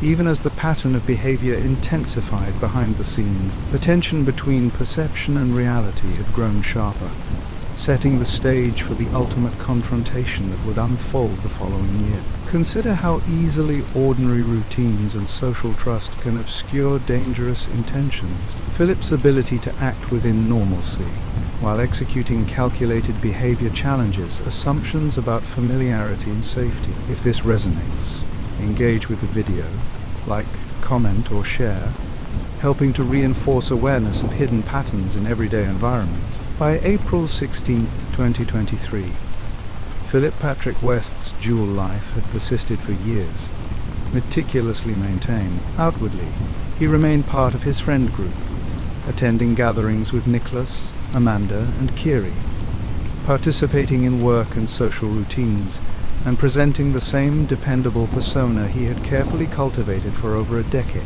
Yet internally, the escalation that began with the 2022 attempted abduction had advanced, culminating in an act that would finally expose him. That day, a 13-year-old girl disappeared under circumstances that immediately raised alarms. The situation was urgent, and the response from authorities was swift and coordinated. Investigators mobilized field units, coordinated with forensic analysts, and enacted protocols designed for rapid intervention. The intensity of the operation reflected both the high stakes and the lessons learned from prior incidents, including the 2016 Emilie Meng case and the 2022 attempt. Philip had chosen his victim deliberately, following the same patterns observed in previous behaviors. The approach was calculated. Timing, location, and circumstances were aligned to minimize risk of immediate detection. He relied on the duality that had allowed him to operate undisturbed for years. The outward normalcy that lulled observers into believing he was unremarkable, ordinary, and socially integrated. The moment of abduction was swift. The girl was removed from the environment in a way designed to delay discovery. The police response, however, was faster than Philip had anticipated. Using a combination of witness accounts, digital tracking, and rapid coordination with units across Corsair, authorities traced the victim to Philip's residence. Within hours, he was confronted with the reality that his actions could no longer remain concealed. The arrest unfolded in real time. Officers entered the residence, finding the 13-year-old girl restrained but alive. The immediacy of the discovery transformed the situation from abstract investigation to tangible crisis management. Emergency protocols were enacted to ensure the victim's safety while securing Philip as a suspect. The realization for everyone involved was stark. The individual who had been invisible, trusted, and socially integrated was now identified as the perpetrator. The psychological impact on Philip's friend group and family was profound. Nicholas, Amanda, and Kiri had no prior indication of his escalation to this level of action. The realization that the person they had shared time, conversations, and trust with for years was responsible for abduction and predation was shattering. Friends were forced to reconcile years of ordinary social interaction with the violent intentions that had been concealed beneath the surface. From the law enforcement perspective, the arrest represented a convergence of years of investigation, pattern recognition, and forensic progress. Evidence collected from prior incidents, digital records, and witness accounts was immediately integrated into the case. The dual life pattern that had allowed Philip to evade detection for years now provided investigators with insight into his planning, methods, and psychological profile. The public response, once the news of the arrest circulated, was one of shock and disbelief. A community that had adjusted routines and adopted heightened vigilance realized that the danger had been within their midst the entire time. Streets, homes, and social spaces that had been perceived as safe were now reinterpreted through the lens of Philip's concealed actions. The juxtaposition of trust and betrayal created a lasting psychological impact on residents, magnifying the broader social implications of the case. This moment also crystallized the narrative arc of Philip's dual life. For years he had maintained outward warmth, reliability, and integration into social structure. Behind this veneer, his behaviors escalated from planning and digital documentation to attempted abduction in 2022, culminating in the 2023 kidnapping. The capture of the 13-year-old girl not only confirmed his identity as a criminal actor, but also exposed the full trajectory of calculated, premeditated predatory behavior. For viewers reflecting on the psychological tension, the question becomes personal. How often do we assume familiarity equates to knowledge of intent? Philip's ability to live beside friends, colleagues, and community members for years without detection highlights the limitations of outward observation in identifying concealed threats. Consider your own environment. How well can you truly know someone whose external behaviors mask hidden patterns? Pause and reflect. Engage with the story by commenting or liking, as understanding these patterns is crucial for awareness. By the end of the arrest, the investigation shifted from conjecture to certainty. Philip was now in custody, the victim safe, and law enforcement equipped with both the immediate outcome and the accumulated historical data necessary to connect him to prior crimes. The culmination of this escalation marks the transition from suspicion and pattern recognition to concrete accountability. The events of April 16th, 2023, are therefore not only a turning point in the narrative, but a full-circle moment in the psychological arc of the case. From outwardly normal life to concealed planning, attempted acts, and final exposure, the progression demonstrates both the persistence of human predatory behavior and the challenges inherent in detecting it within ordinary social environments. The stage is now set, where the trial, revelations of prior crimes, and the consequences for those who trusted him are explored in detail. The dual life that Philip maintained for years has been broken. The psychological tension resolved in the real-time capture, and the pathway toward justice fully open. April 16th, 2023 began like any other day in Corso, but it would not end like any other day. For the residents, the calm normalcy of early morning was shattered by the news that a 13-year-old girl had gone missing, an event that immediately revived the memories of Emilie Meng's unresolved case. The disappearance triggered a rapid, coordinated response from law enforcement, community volunteers, and emergency services, all acutely aware of the stakes and the failures of the past. Police units converged on the area where the girl had last been seen. Investigators deployed systematic search patterns, checking streets, parks, and public transportation nodes. Every tip was logged, verified, and cross-referenced with prior reports of suspicious vehicles and persons. The operation was swift, disciplined, and urgent, reflecting lessons learned from years of unresolved investigations. The community watched with a mixture of fear and hope, aware that prompt action could be the difference between life and death.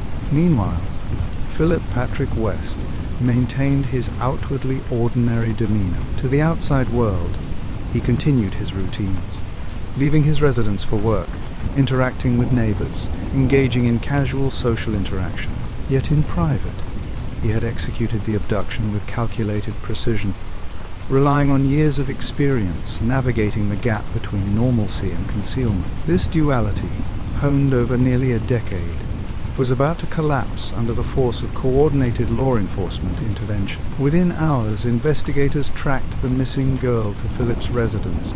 The approach was methodical: perimeter security, verification of entry points, and careful planning to avoid alerting the suspect while prioritizing the victim's safety. The officers acted quickly, entering the home to discover the girl restrained but unharmed. Immediate attention was given to securing her well-being, removing restraints, ensuring physical safety, and assessing emotional trauma. The rapidity of the intervention was critical, and the timing left no opportunity for Philip to conceal his actions or evade capture. The arrest of Philip Patrick Westh sent shockwaves through Corso and across the nation. Media outlets covered the event extensively, emphasizing both the dramatic rescue and the realization that the perpetrator had been living undetected within the community for years. Public reactions ranged from disbelief to outrage. For many, the fact that someone capable of such acts had been so integrated into normal life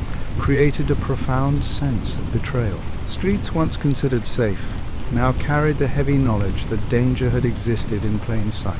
Friends, colleagues, and neighbors struggled to reconcile the person they had known with the criminal acts revealed in an instant. Nicholas, Amanda, and Kiri, who had shared countless hours with Philip, were faced with the reality that the warmth, humor, and apparent reliability they had trusted had masked calculated predatory behavior. The psychological weight of this realization compounded the broader shock, creating a complex emotional landscape that extended far beyond the immediate incident. Law enforcement immediately began documenting the scene, collecting evidence that would later be pivotal for linking Philip to prior crimes. Digital devices, personal notes, and items at the residence were catalogued for forensic analysis.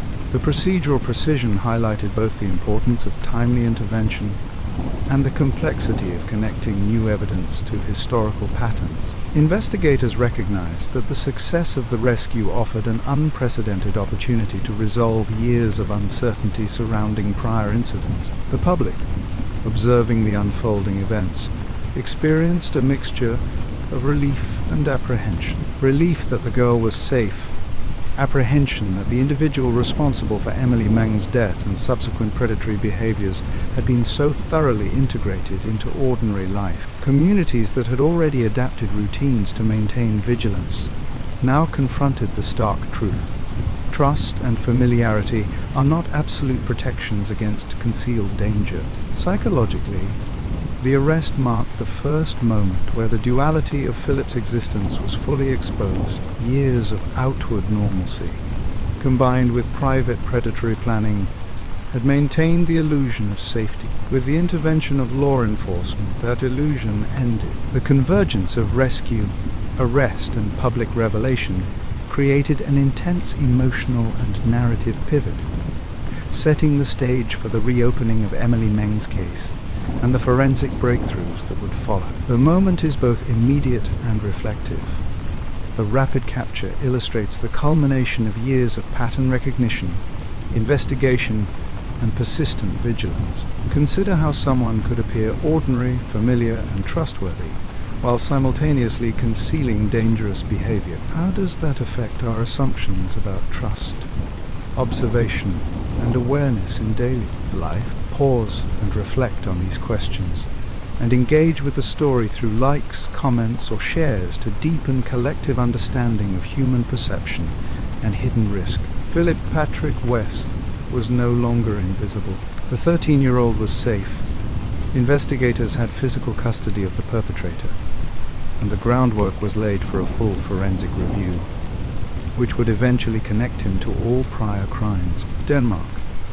The friends who trusted him and the wider public were confronted with the dual realities of ordinary life and concealed predatory behavior, a juxtaposition that would define the emotional and psychological intensity of the trial to come. The arrest of Philip Patrick Westh in April 2023 immediately prompted investigators to revisit the unresolved 2016 murder of Emilie Meng. What had been a cold case for nearly 7 years now gained renewed urgency, fueled by the certainty that a suspect was finally in custody. The moment marked a turning point. The abstract questions that had haunted the community, the family, and investigators could now be addressed with concrete evidence and a clear line of inquiry. Specialists began by reviewing all physical evidence previously collected from the remote area outside Korsor, where Emilie's body had been discovered on Christmas Eve 2016.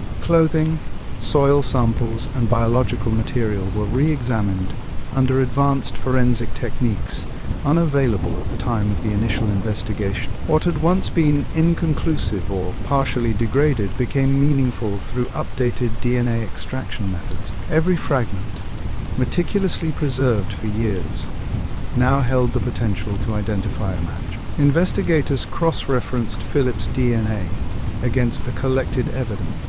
The initial analysis revealed markers consistent with those found at the 2016 scene. This confirmation transformed the case. A suspect, once hypothetical, was now definitively linked to the crime. The significance of the finding was immense. For years, the investigation had struggled with partial or degraded samples that could not conclusively identify a perpetrator. Technological advancements now bridged that gap, allowing the pattern of predation to be connected across multiple incidents. Concurrently, investigators reviewed witness statements from 2016, integrating them with the timeline and known behaviors of Philip. The previously reported sighting of a white Hyundai 130 near Korsor Station was now revisited with renewed scrutiny. Officers traced vehicle ownership, cross-referencing with Philip's known activities and movements at the time. Each alignment of observation, forensic detail, and behavioral patterns strengthened the case, creating a coherent reconstruction of the sequence of events leading to Emilie's murder. The meticulous work also involved examining digital evidence. While Philip's private planning had been concealed, investigators discovered patterns of internet activity and documents that demonstrated a premeditated approach to targeting victims. Combined with the DNA match, these digital footprints illustrated the continuity between the 2016 murder, the 2022 attempted abduction, and the 2023 kidnapping. Each piece reinforced the other, establishing a clear narrative of escalating predatory behavior. The reopening of Emilie Meng's case carried an emotional weight for her family and the wider community. For the parents, the confirmation that a living, identifiable individual was responsible for their daughter's death transformed despair into a complex mix of relief, grief, and anticipation. Finally, there was an avenue toward accountability, a tangible connection between a long-standing mystery and a living suspect. The process of reviewing forensic evidence alongside the arrest provided both clarity and the reopening of emotional wounds that had remained dormant for years. Public attention intensified as the news of DNA breakthroughs spread. Denmark collectively absorbed the gravity of the revelation. The same man responsible for the abduction of a 13-year-old had also murdered Emilie Meng. Conversations in schools, workplaces, and households reflected a mixture of disbelief and recognition. Patterns of social trust and perception were suddenly reframed. A person previously perceived as ordinary and trustworthy had committed acts that penetrated the perceived safety of the community. Investigators systematically documented each link. DNA was reanalyzed multiple times for confirmation, providing redundancy to ensure accuracy. Witness statements were cross-checked against both physical evidence and the behavioral timeline. Digital records, including the so-called kidnapping planning list, were examined alongside known activities, demonstrating a pattern of premeditation and long-term observation. Each connection underscored the deliberate and methodical nature of Philip's actions. Emotionally, the case reopened a landscape of reflection for the investigators themselves. They recognized that the limitations they had faced in 2016, partial DNA profiles, incomplete witness accounts, and technological constraints, had not prevented the pursuit of justice, but had delayed it. The breakthrough provided both procedural satisfaction and psychological closure. The case could now move forward with clarity, and the patterns of predatory behavior could be presented comprehensively in court. The narrative of Emilie Meng's murder, once a cold and unresolved tragedy, was now integrated into the broader understanding of Philip Patrick Westh's actions. For the audience, this phase illustrates the intersection of persistence, technological advancement, and investigative rigor. What had once been unreachable now became tangible. A suspect, identified, connected, and accountable, transformed a years-long mystery into a coherent narrative with emotional and judicial consequences. The reopening of Emilie Meng's case demonstrates how patience, technological progress, and methodical investigation can uncover truths long concealed. Have you ever realized that answers can emerge long after events occur, and that persistence and attention to detail are crucial? Engage by liking, commenting, or sharing to consider the impact of patience and observation in seeking justice. The trial of Philip Patrick Westh began in May 2024, months after his arrest and the rescue of the 13-year-old victim. The courtroom was tense, filled with journalists, family members, and observers who had followed the case for years. For the first time, the entirety of Philip's dual life, from his outward social normalcy to the private behaviors revealed through digital and forensic evidence, was laid bare in a legal setting. From the outset, the prosecution framed the case around premeditation and escalation. They presented the evidence in chronological order: the murder of Emilie Meng in 2016, the attempted abduction in 2022, and the 2023 kidnapping of the 13-year-old girl. Each segment included DNA links, witness statements, and digital evidence that mapped Philip's activities over time. The prosecutors emphasized the continuity and planning inherent in his actions, demonstrating that these were not isolated incidents, but part of a systematic pattern. Philip's responses were complex. He admitted to some charges related to the 13-year-old's abduction and the possession of illegal digital material. His admissions provided partial clarity and confirmed investigators' findings. Yet he denied involvement in Emilie Meng's murder and attempted abduction in 2022. This selective admission created both procedural and psychological tension, forcing the court to weigh his statements against the accumulation of forensic, digital, and circumstantial evidence. The prosecution's strategy relied heavily on connecting the dots across years of activity. Each piece of evidence was carefully contextualized. Digital logs were aligned with witness accounts. DNA samples were shown in their sequential relation to crimes, and the duality of Philip's social life was highlighted to illustrate the deliberate concealment of his intentions. This narrative underscored the methodical nature of his planning and the extent to which he had leveraged trust and familiarity to avoid detection. Witnesses from the past, friends, neighbors, and local residents, provided testimony describing Philip's ordinary demeanor. These accounts reinforced the stark contrast between outward normalcy and the criminal acts revealed through evidence. Psychologists and behavioral experts were also called to explain how individuals could maintain socially acceptable appearances while engaging in predatory behavior in private. This analysis offered the court a framework for understanding the psychological dimensions of the case. Digital and forensic evidence played a pivotal role. Investigators demonstrated how the kidnapping planning lists, online activity, and communications indicated premeditation. DNA matches linked Philip conclusively to Emilie Meng's murder scene and the 2023 kidnapping, overcoming prior limitations that had prevented identification. Fiber analysis, traces of biological material, and location data from mobile devices were presented systematically, leaving little room for doubt regarding the physical connection between Philip and the crimes. Defense arguments attempted to challenge aspects of the evidence.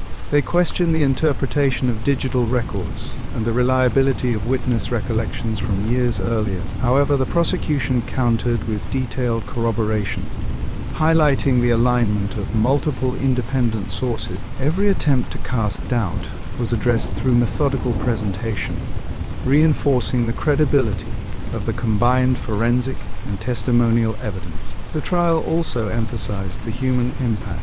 Families of victims were given the opportunity to speak about the emotional toll of unresolved crimes. Public attention was riveted on the discrepancy between Philip's outward social persona and the hidden predatory behavior revealed in court. The contrast between trust and betrayal, between familiarity and concealed intent, dominated the proceedings. Observers were forced to confront the psychological implications of a perpetrator who had lived undetected among friends and neighbors for years. Throughout the trial, the court examined Philip's selective admissions. By acknowledging certain actions while denying others, he inadvertently provided investigators with a framework to highlight patterns. The prosecution demonstrated that the 2016 murder, the 2022 attempted abduction, and the 2023 kidnapping were all connected by behavior, methodology, and opportunity. Each link reinforced the overarching narrative, a single individual operating with calculated intent over a span of years, using social integration to mask criminal activity. For the audience, this part of the story underscores the painstaking intersection of forensic science, digital analysis, witness testimony, and behavioral assessment. The trial did not merely recount events, it constructed a coherent psychological and procedural account of Philip Patrick Westh's actions, providing both clarity and emotional resonance. Consider the weight of evidence accumulated over years and the difficulty in discerning hidden patterns in those around us. What does it mean to truly know someone when outward appearances can mask concealed intent? Now the stage was fully set for the verdict. The trial had demonstrated the meticulous documentation of crimes, the compelling integration of evidence across years, and the emotional stakes for victims' families and friends. The audience, both inside and outside the courtroom, could see the duality of Philip's life in stark contrast. The social warmth that fostered trust versus the hidden planning that facilitated predation. The trial illuminates the complexity of human perception, the importance of forensic and digital analysis, and the fragility of trust. Engage with the story by liking, commenting, or sharing to consider how awareness, observation, and persistence intersect in uncovering concealed wrongdoing. After weeks of testimony, the courtroom fell silent as the verdict was read. Philip Patrick Westh had been found guilty on all counts: the 2016 murder of Emilie Meng, the 2022 attempted abduction, and the 2023 kidnapping and assault of the 13-year-old girl. The cumulative weight of DNA, evidence, digital planning records, witness testimony, and behavioral analysis left no room for reasonable doubt. The judge's declaration of life imprisonment formalized the consequences, but the courtroom and public focus quickly shifted from procedural outcomes to emotional and psychological impact. For the families, the verdict was both a relief and an emotional shock. Relief came from the affirmation that Philip was now accountable and permanently removed from society. Justice, delayed for nearly 7 years in Emilie Meng's case, had finally been rendered. Yet the emotional weight of the loss, the betrayal, and the years of uncertainty remained overwhelming. The parents of Emilie Meng, as well as the family of the 13-year-old girl, experienced a mixture of vindication, sorrow, and exhaustion. Each year of unresolved pain was now contextualized in the certainty of Philip's guilt. Friends who had known Philip intimately, Niklas, Amanda, and Kiri, were devastated. Their disbelief was profound. The person they had laughed with, confided in, and trusted for over a decade had been living a parallel life of predatory planning. Psychological reactions ranged from numbness to profound grief, anger, and betrayal. Niklas, in particular, struggled to reconcile years of shared experiences with the fact that Philip had been capable of meticulously concealing acts of violence. The duality they had never perceived now became the defining element of their memories of him. The courtroom itself held a quiet tension as witnesses recounted interactions, highlighting the contrast between Philip's outward normalcy and the hidden reality. Each account reinforced the extraordinary deception of a person whose trustworthiness had never been questioned.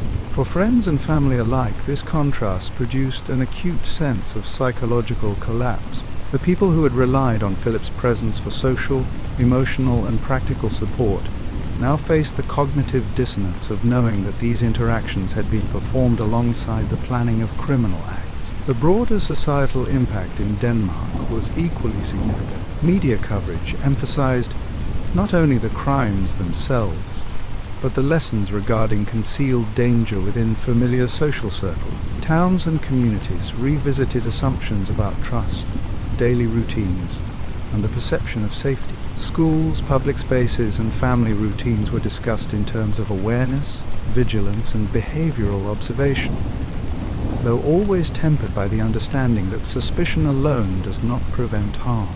The case prompted reflection at both individual and societal levels about the ways ordinary life can mask extraordinary threats. In addition to the emotional fallout, the trial highlighted the technological and investigative evolution that had enabled justice. DNA reanalysis, improved forensic techniques, and careful cross-referencing of digital records demonstrated the importance of persistence, methodological rigor, and advances in science over time. The success of the investigation also reinforced the critical role of community engagement, witness cooperation, and meticulous documentation in building a comprehensive case. For Philip's friends, the realization extended beyond the immediate shock of guilt.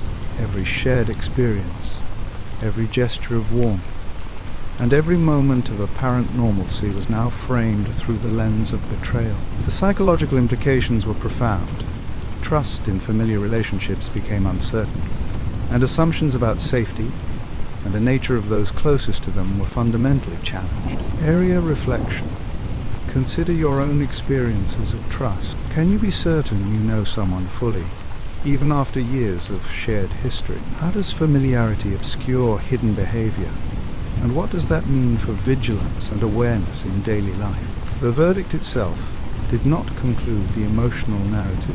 Life imprisonment was a formal outcome, but for friends, family, and the community, the process of reckoning had only begun. The realization that a long-standing member of their social and geographic environment had been responsible for multiple crimes necessitated reflection on ordinary life, assumptions about safety, and the psychological costs of misplaced trust. These lessons, painful as they were, formed a critical component of the aftermath. Within the courtroom and across media coverage, the contrast between the calm, ordinary persona Philip had presented and the gravity of his hidden acts remained a central theme. The emotional resonance of the case, combined with the factual clarity established through evidence, created a narrative that was both compelling and instructive. Observers, both local and national, were left to confront the unsettling reality that danger can exist in proximity to trust, concealed behind familiar faces and routines. A formal judgment had been rendered, but the psychological, social, and moral implications continued to unfold. Friends struggled to reconcile memory with revelation. Families grappled with long-standing grief framed in new context, and communities reflected on the fragile balance between trust, familiarity, and vigilance. The cumulative effect was a sobering acknowledgement that appearances can deceive, and ordinary life can hide extraordinary threats. The courtroom proceedings, the verdict, and the sentencing also reinforced the importance of patience, methodology, and forensic advancement. Years of unsolved questions, partial evidence, and investigative limitations were finally addressed through persistence, technological innovation, and careful legal strategy. This combination not only secured justice, but illuminated the broader principles of accountability, evidence-based investigation, and the psychological challenges inherent in confronting concealed criminal behavior. The verdict, while final in legal terms, invites personal consideration of trust, perception, and the awareness of hidden patterns in social environments. Interact with this story by commenting, sharing, or liking, and consider how vigilance, observation, and understanding of duality can inform both personal and societal approaches to safety and trust. With the verdict finalized and Philip Patrick Westh sentenced to life imprisonment, Denmark faced the task of absorbing both the facts of the case and its broader implications. The events spanning 2016 to 2023 had exposed the vulnerability inherent in trust, the potential for concealed danger, and the extraordinary lengths a person could go to maintain duality. Society, friends, families, and authorities alike were forced to reconsider assumptions about safety, familiarity, and awareness. Communities reflected on the fragility of perceived security. Residents of Korsor, once confident in the normalcy of daily life, recognized how ordinary routines had been silently observed, studied, and exploited. Schools, families, and public institutions reviewed protocols, awareness campaigns were launched, and conversations about vigilance without paranoia became a civic necessity. The lesson was clear.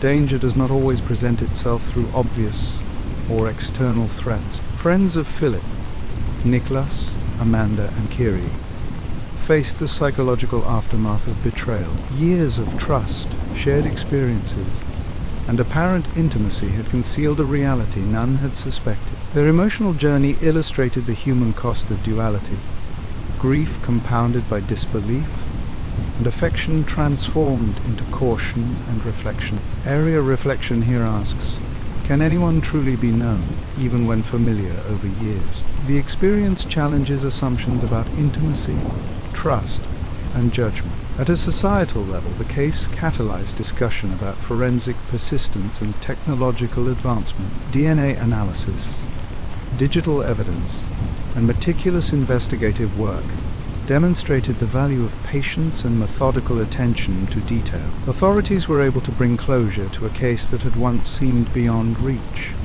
illustrating how evolving techniques and tenacious investigation can overcome years of uncertainty.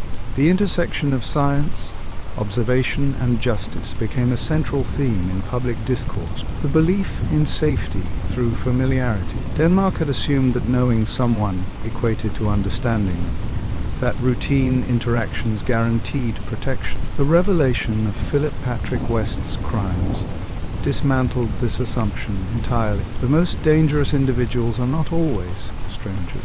They may be the people we dine with, laugh alongside, and confide in, the ones we never question because they appear ordinary. As the narrative concludes, a quiet moral landing emerges. Awareness, vigilance, and observation are crucial, not to foster paranoia, but to recognize that appearances can deceive. Trust should be thoughtful, relationships mindful, and communities reflective. The legacy of the case is both cautionary and instructive, offering lessons about human behavior, duality, and the hidden potential for harm in familiar contexts. If this story has resonated with you, engage by liking, sharing, or commenting. Awareness and conversation are essential for understanding and preventing harm, ensuring that lessons from this tragic narrative persist beyond the courtroom and headlines.